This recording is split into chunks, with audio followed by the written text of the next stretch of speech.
Every little thing that breaks your heart is welcome here. We'll make space for it, give it its due time and praise for the wanting it represents, the longing for something more, some healing hope that remains, not yet realized. We promise no magic, no making it all better, but offer only this circle of trust, this human community that remembers, though imperfectly, that sings and prays, though sometimes awkwardly, this gathering that loves, though not yet enough.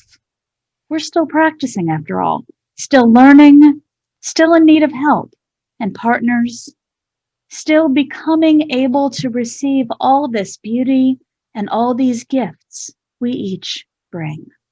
Come, let us worship together.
Good morning, everyone, and welcome to the Unitarian Universalist Church of Berkeley.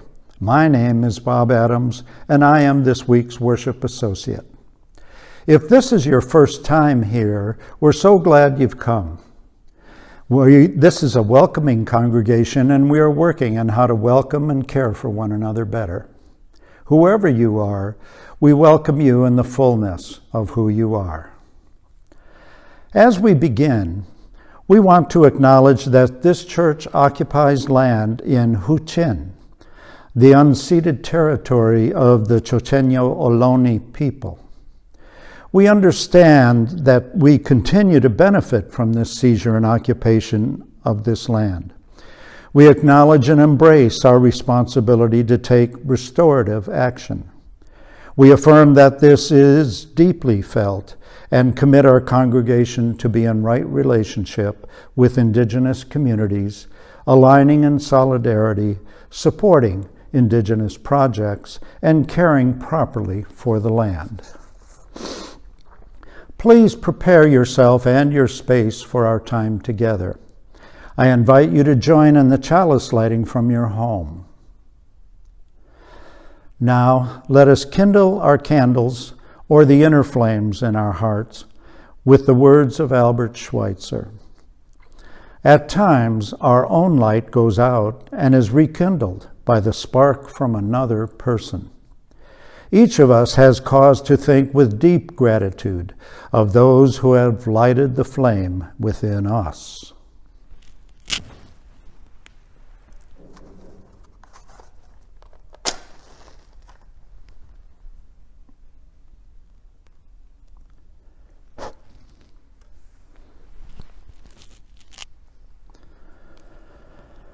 I invite you now to share in the comments where you are by writing, "I carry the flame" in whatever town or city you are joining us from.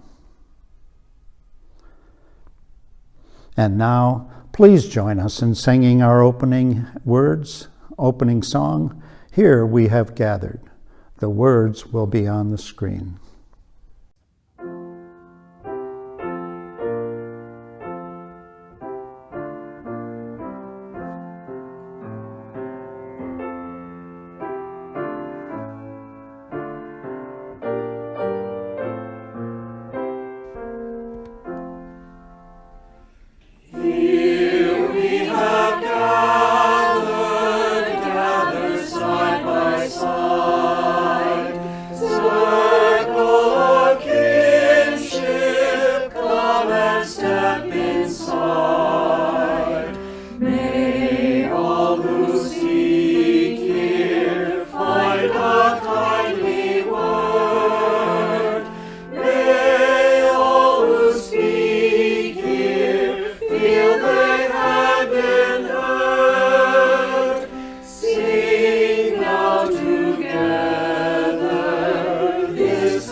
Please join me in saying our covenant of right relations that was adopted unanimously by our congregation in 2007.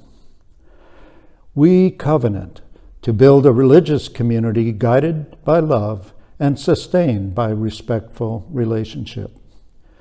Believing that building healthy relationships is a spiritual practice, we aim to listen appreciatively, speak with care, express gratitude, and honor our differences and assume good intentions.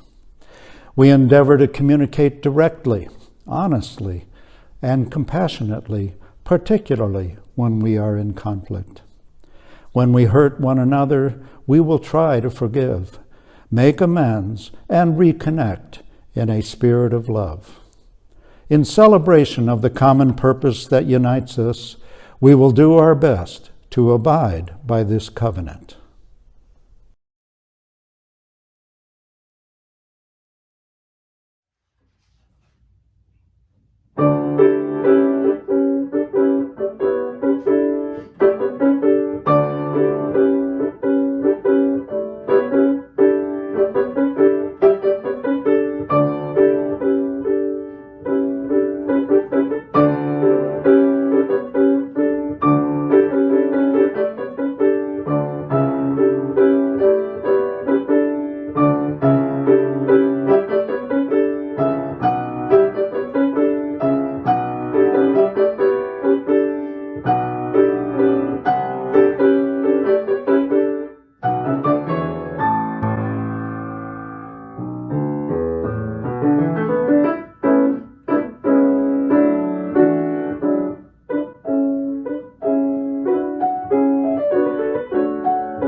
Good morning, everyone. I am the Reverend Catherine Boyle. My pronouns are she, hers, hers, and I'm the Director of Family Ministry here at UUCB. Today, I have a special story for our Doctors of Durability. This is the story. It is called Potatoes, Eggs, and Coffee. Once upon a time, a daughter complained to her father that her life was miserable and that she didn't know how she was going to make it. She was tired of fighting and struggling all the time. It just seemed to be one problem after another. Her father, a chef, took her to the kitchen. He filled 3 pots with water and placed each on a high fire. Once the 3 pots began to boil, he placed potatoes in 1 pot, eggs in the second, and ground coffee beans in the 3rd pot. He then let them sit and boil without saying a word to his daughter. The daughter moaned, impatiently waited, wondering what he was doing. After about 20 minutes, he turned off the burners. He took the potatoes out of the pot and placed them in a bowl. He pulled the eggs out and placed them in a bowl. He then ladled the coffee out and placed it in a cup. Turning to her, he asked his daughter, "What do you see?" "Potatoes, eggs, and coffee," she hastily replied. "Look closer," he said, "and touch the potatoes." She did, and noted that they were soft. He then asked her to take an egg and break it. After pulling off the shell, She observed the hard, boiled egg. Finally, he asked her to sip the coffee. Its rich aroma brought a smile to her face. "Father, what does this mean?" she asked. He then explained that the potatoes, the eggs, and the coffee beans had all faced the same adversity, the boiling water. However, each one reacted differently. The potatoes went in strong and unrelenting, but in the boiling water, it became soft and weak. What once was solid and hard became soft and mushy. The egg was fragile, with a thin outer shell protecting its liquid interior until it was put in boiling water. Then the inside became hard. However, the ground coffee beans were unique. After they were exposed to the boiling water, they changed the water and were changed by it and created something new. "Which are you?" he asked his daughter. "When adversity knocks on your door, how do you respond? Are you a potato, an egg, or a coffee bean?" I bet we all have experienced being all three. But the world benefits the most when adversity, our struggles, our setbacks, make us less like a potato or an egg and more like a coffee bean. In life, things happen around us and things happen to us, but the only thing that truly matters is what happens within us. Blessed be. Langston Hughes wrote, "I've known rivers. I've known rivers ancient as the world and older than the flow of human blood in human veins. My soul has grown deep like the rivers. I bathed in the Euphrates when dawns were young.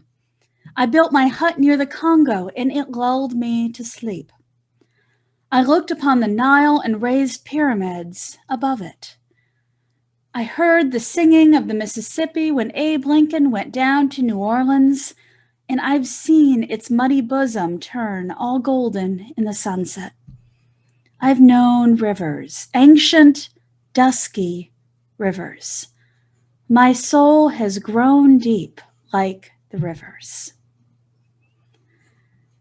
We here at UUCB are all about growing souls deep like the rivers, souls deep and strong and resilient. In a world filled with both progress and challenges, in times of uncertainty for so many of us and the people we love, it is important for us to celebrate and give thanks for the depth and strength and resilience that we find within and around us.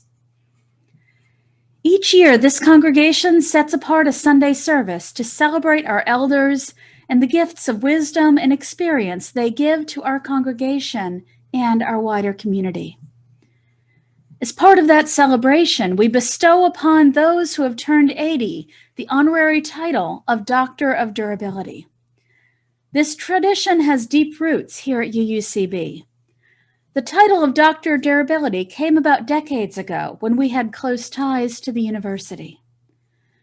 And because, regardless of how far any of us get in school, there is a special wisdom that only comes from 8 or more decades spent in the school of life. This morning, later in our service, we will hear from Jean Gleason, from the Reverend Dr. Jay Atkinson, and from Mimi Bull, 3 of our beloved elders and doctors of durability. I invite you to listen for their wisdom about resilience and what has helped them not only survive, but thrive and grow in the midst of life's most challenging times. Now, this year in our service and in our recognition, we're going to do something a little bit differently. Last year at our Doctors of Durability service, the pandemic was still in its first couple of months, and we didn't have the chance to lift out and call out and honor our newest Doctors of Durability. So this year, we have a double pleasure of being able to lift up and recognize our Doctors of Durability from last year, my milestone birthdays, and also our newest Doctors of Durability and milestone birthdays that have taken place in this past year. So now I invite you to join me in honoring and recognizing our latest and our newest Doctors of Durability.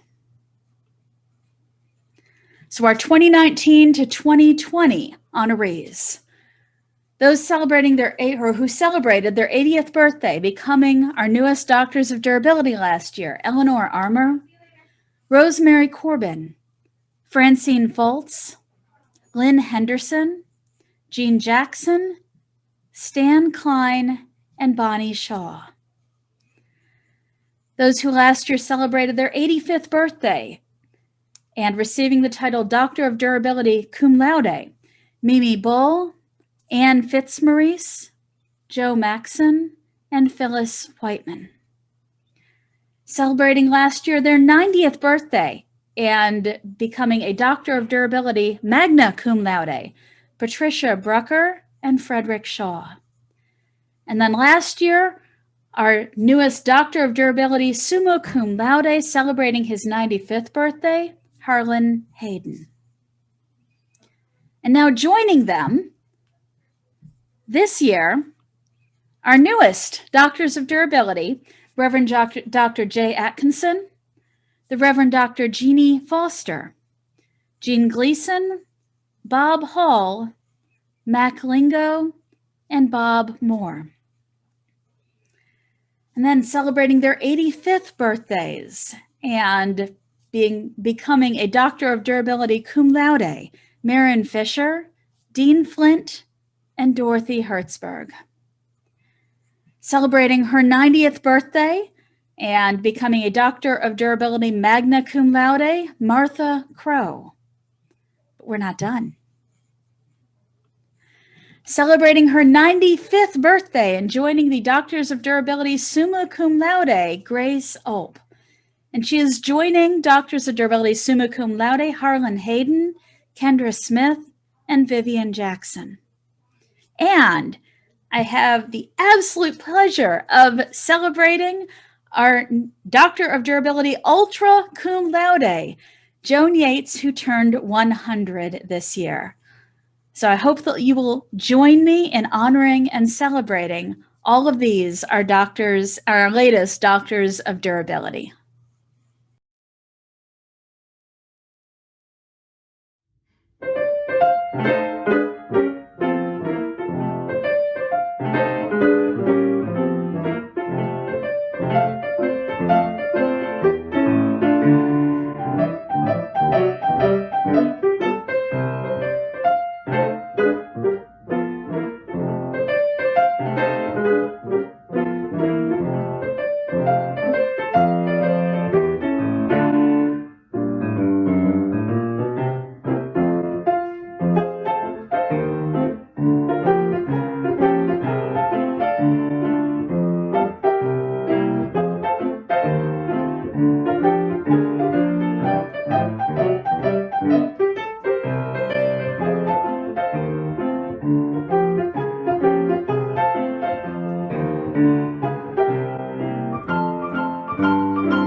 We now enter the time in our service that we make for our hearts and our spirits, our cares and concerns for one another. We lift up and hold the joys, the sorrows, the cares, the concerns, and the challenges that we may be each facing. During our time of silence, I invite you to share any joys or sorrows or significant milestones of your own in the comment section. I invite us all during this time to hold the cares that are shared in the compassionate embrace of this loving community.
Please join with me now in the spirit of meditation or prayer.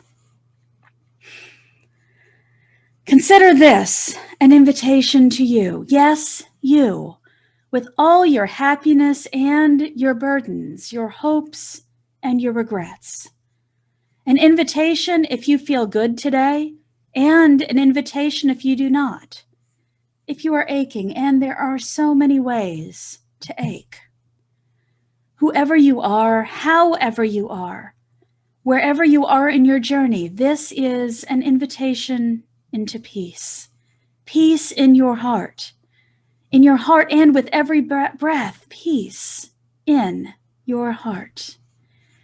Maybe your heart is heavy, maybe it's hardened, maybe it's troubled and peace can only take up residence in a small corner.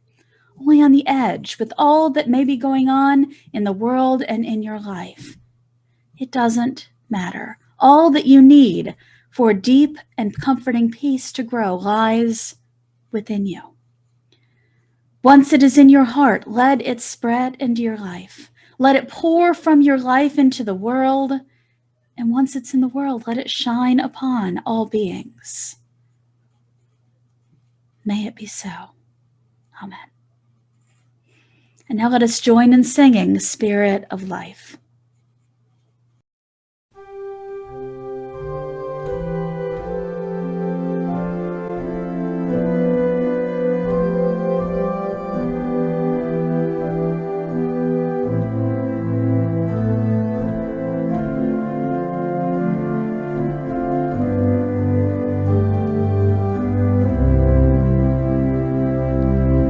Spirit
Good morning.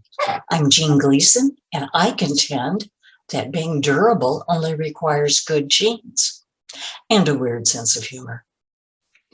I think of myself as being like the old car I drive, lots of dents and dings, but with only ailments that a good mechanic or doctor can fix.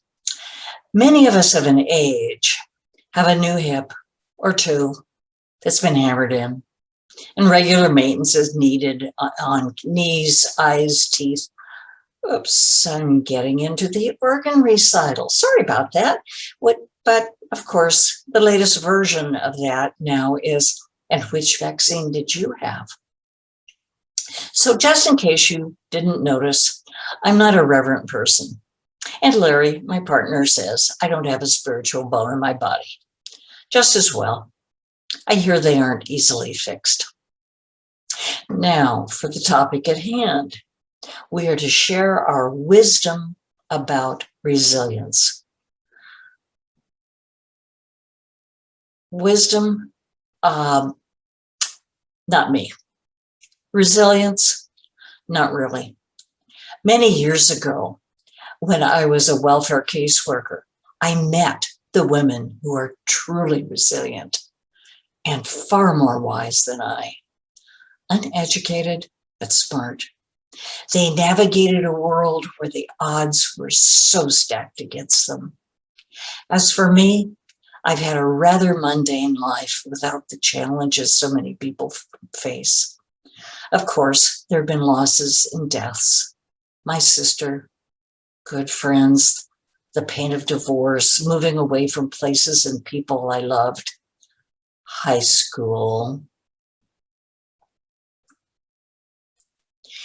Being white has helped me, but it didn't force me to learn to be resilient. So remember that as I pass on my simple thoughts about resilience in difficult times. It really starts with thanks to Grandpa. He gave me a cardboard box camera when I was about 10. I'd take pictures, cut a slot, put $1 in, send it in, get a new box, and my snapshots back. Next was a Brownie camera, and then there are periodic upgrades over the years. So my first admonition is to take pictures and keep special, unique pictures given to you by others. Old family pictures were the first ones on our walls every time we moved.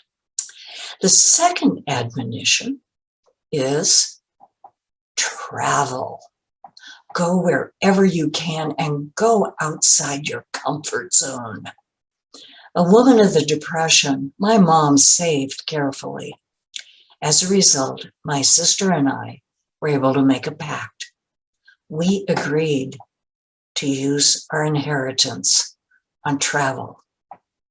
By the way, Mom went with us. Her ashes are on 3 continents. But of course, you can't take a picture of everything or invade another person's privacy. But with patience, careful listening, gestures, and no language in common, I have shared a joke with a tiny little woman on a Bali jitney bus. And we shared my life history and heard the life history of a girl from a tiny island off of Tokyo, and delighted the parents of a small child in Danhuang, China, just by smiling and admiring their baby. Now, we created memories. When travel friends visited my terminally ill sister, we shared our memories and laughter. She was unable to communicate, but we suspected that she could hear and laugh silently with us. For our third trip, we had decided to go to Indonesia. And if this is Tuesday, it must be Jakarta was not for us. So we volunteered at the Leaky Orangutan Foundation in Borneo. We got to hold baby orangutans as well as map out behaviors in the rainforest.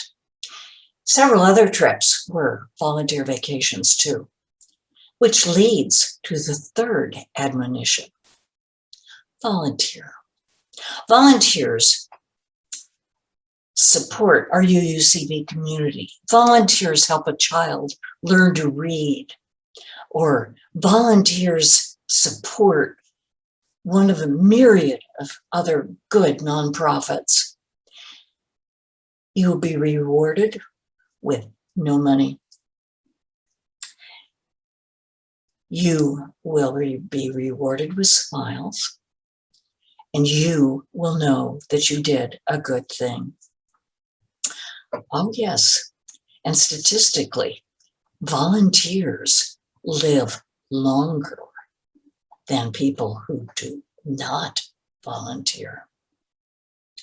So volunteering plus travel plus photographs equals memories. During COVID, I found class pictures from elementary school.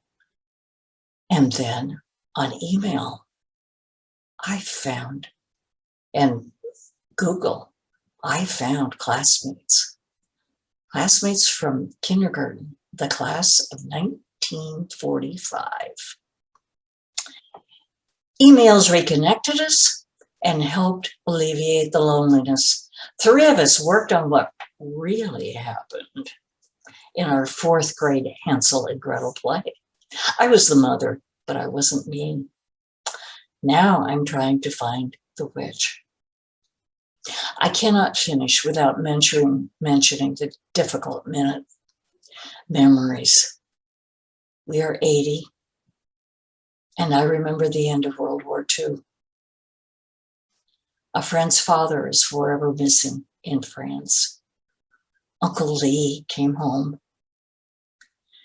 But then there was Korea and classmates lost in Vietnam. We miss them. We honor their sacrifices, and we value their pictures. Blessings all.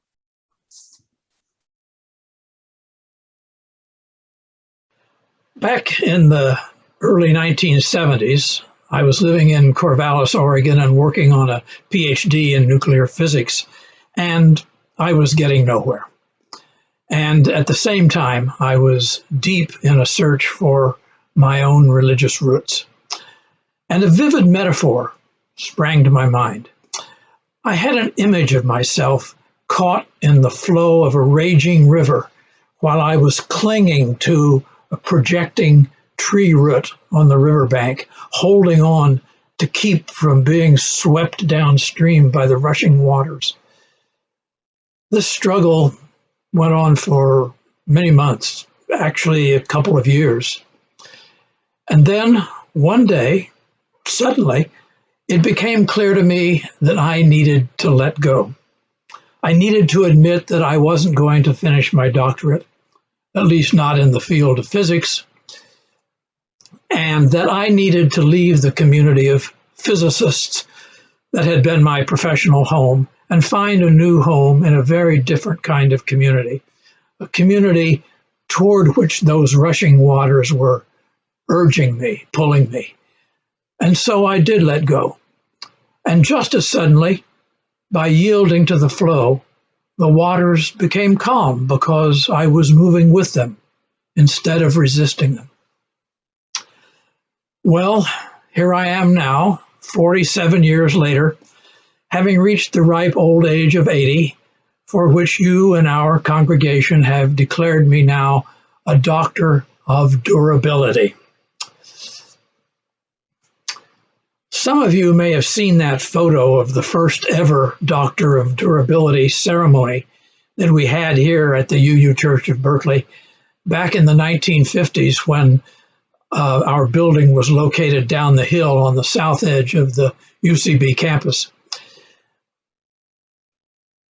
That photo showed 7 or 8 fairly ancient-looking Unitarians, mostly male if I recall, including Bernard Maybeck, who donated the land on which our present church building now stands, and Earl Morse Wilbur, who wrote that huge 2-volume work, 1,160 pages in all, on the history of Unitarianism.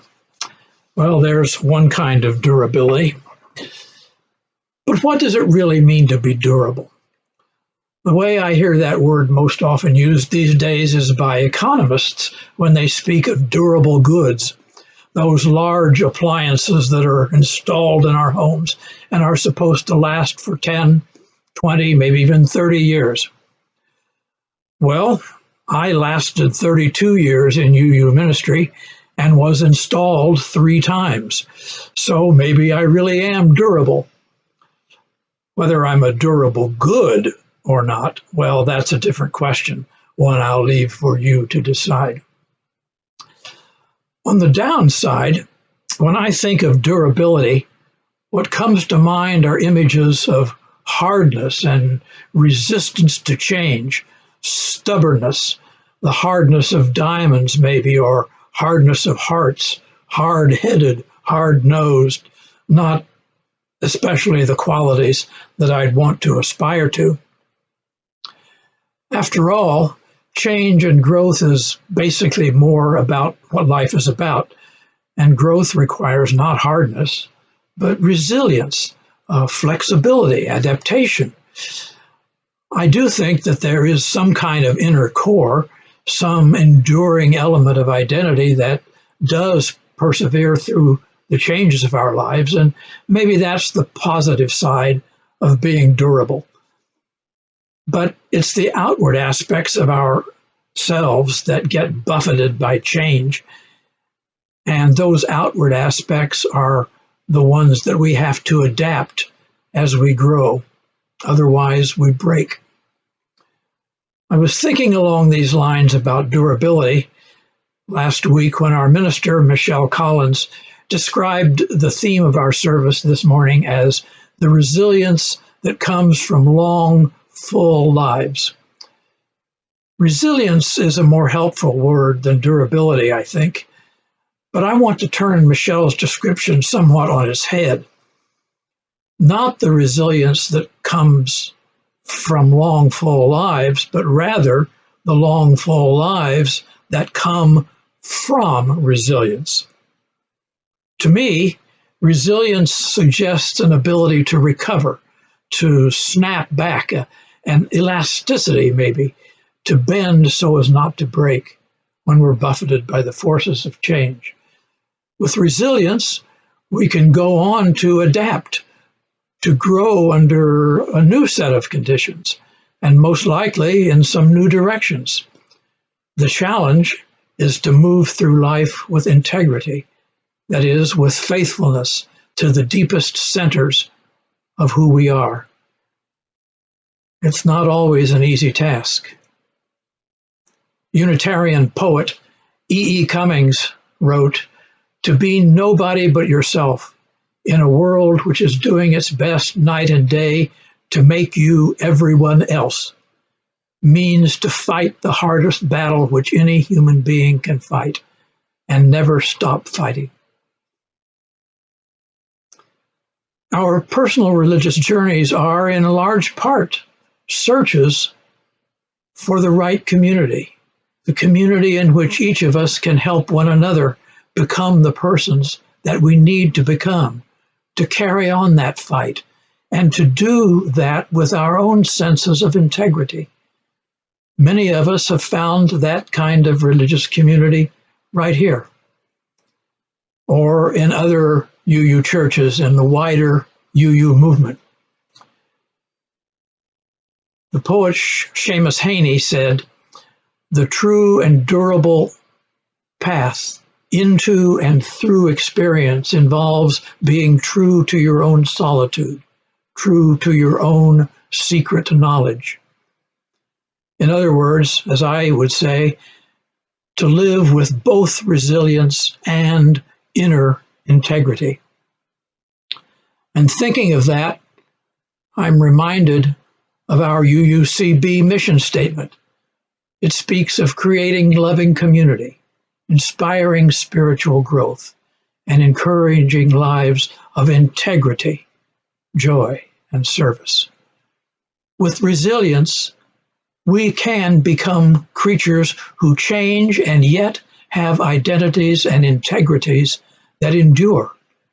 And in that way, we do become, I suppose, durable or enduring in deep faithfulness to our best selves, now and in many years to come.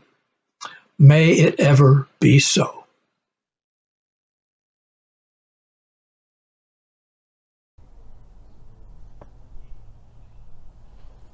On December 15, 1934, I was born in Bastrop, Louisiana, on the farm of my maternal Native American grandfather and African American grandmother. At age 1 year old, my paternal grandmother took me to live with her. But at age 5, my mom won a shared custody case and took me home with her, where I ran away several times searching for my beloved paternal grandmother. I graduated from high school at the head of my class, but valedictorian status was given to our homeroom teacher's cousin. She said it was because my family could not afford college. Devastating.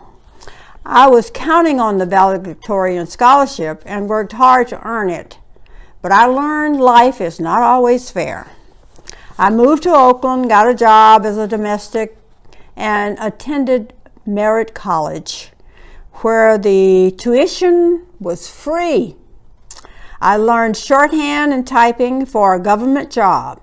Grandma called and asked what kind of trouble I was in because the FBI was asking questions about me. She was concerned but accepted my need for a security clearance.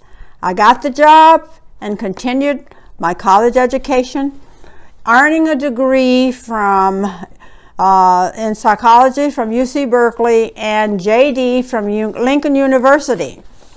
Continuing education afforded me opportunities to grow so much that I got many interesting jobs, such as U.S. Senate and congressional staff assistants. I traveled, met people from all over the world, and learned that people are the same. Law school was phenomenal. Every discouragement you can think of, such as, Mimi, you're not law school material. I learned never give up. Don't let others define who you are. Keep learning and avoid negative people. My law school education paid dividends in several serious cases in which family members were unfairly accused. I'm tenacious when I see egregious behavior by law enforcement.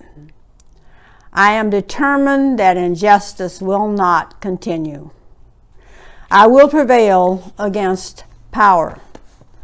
Somehow during these busy years I married, had 4 children, 2 girls, twin boys, and we needed a larger place after our sons were born. So I called a school teacher in Mira Vista who had a 3-bedroom house for rent and told her right off that we were African American and that I didn't want to waste her time if she did not want to rent to us.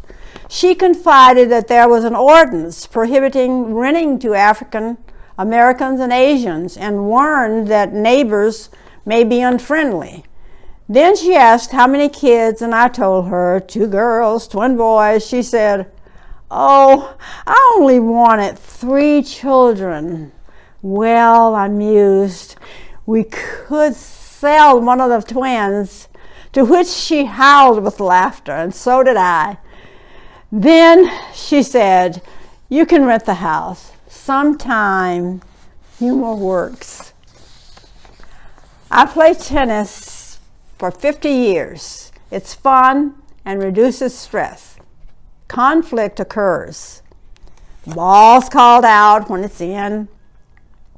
I learned to agree to disagree. In submission, life is constantly changing. Look for positive options. If at first you don't succeed, try again. Do not yield to peer pressure. Education is essential. So I keep learning. I frequently remind myself to count my blessings, to be grateful, and not take so much for granted. Thank you.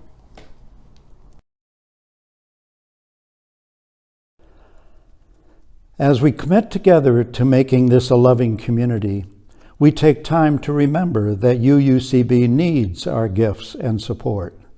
We invite you now to make an offering. Each week, half our offerings are shared with a good neighbor organization who needs our financial support. And we hope you will continue to practice generosity with them during these difficult times. This month, our good neighbor is the Berkeley Food Pantry. The mission of the Berkeley Food Pantry is to provide families, especially those with children, with adequate sustenance and nutrition at times when bills for food, rent, health care, and other items overwhelm them. Offerings of any value are received with gratitude. Details on how to give electronically will appear on your screen as our offertory begins. Thank you.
Please join me in dedicating our offering.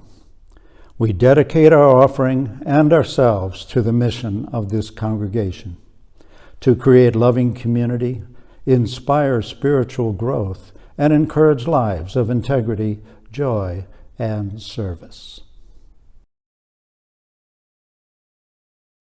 It's been good being together today even virtually.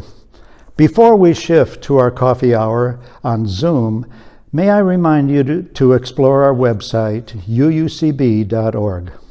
Among other things, you can find a link in News to the week ahead, our weekly email newsletter, and to our monthly publication, Beacon on the Hill. Here are two announcements before we go. There will be a congregational meeting next Sunday, May 23rd, following the worship service on Zoom. This Saturday, May 22nd, Chalice Circles are hosting a pop-up food bank from 9 to 2 for the Berkeley Food Pantry in the Church RE parking lot. You can drop off food or checks. See the week ahead for details. Now, please join us in singing our closing song, Just as Long as I Have Breath. The words will be on the screen.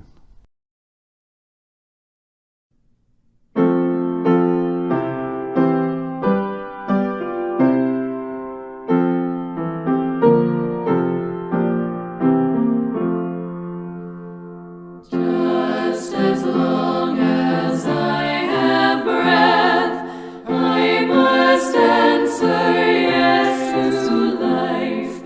Though with pain I made my way, still with hope I meet each day. If they ask what I did well, tell them I said yes to life. Just as long as vision lasts, I must answer yes to truth. In my dream and in my dark, always that elusive spark. If they ask what I did well, tell them I said yes to truth. Just as long as my heart beats, I must answer yes to love. Disappointment pierced me through, still I kept on loving you. If they ask what I did best, tell them I said yes to love.